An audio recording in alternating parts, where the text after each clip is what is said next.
Aku rasa patut dia perbaiki. Mungkin aku boleh cakap, maybe kalau orang yang tak baca komik, tak follow all the series, dah ada movie yang terlepas, korang akan rasa lost. Sebab aku pasal tadi pasal keluar apa, ada few time, ada akak-akak ni awal ni macam dia tak faham. Sebab apa? Sebab diorang, aku rasa diorang tak baca komik, tu confirm lah kan. Tapi diorang macam tak follow Falcon and the Winter Soldier punya series, baru korang faham kenapa ada si apa nama John Walker. Lepas tu maybe kau dah tertinggal apa, terlupa pasal Ant-Man nombor 2, sebab tu kau terlupa Ghost.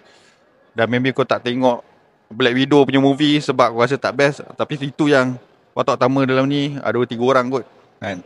So mungkin akan rasa lost. So kat situ penonton biasa marhai ni mungkin akan rasa lost kalau dia tak follow semua ni.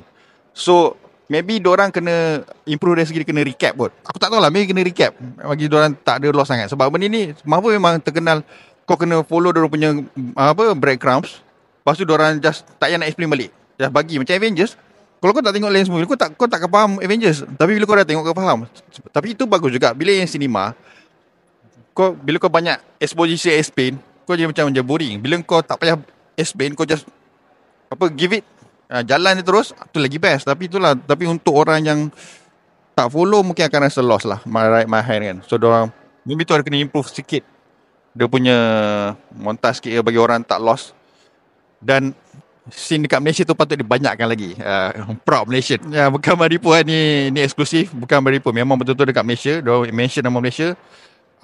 Dan ramai pelakon ekstra Malaysia pun. Kalau aku rasa korang memang rasa, kau tengok tu memang kau rasa macam nak berdiri lah. Jadi negara aku tak adalah. Aku boleh bagi Thunderbolts ni 8/10.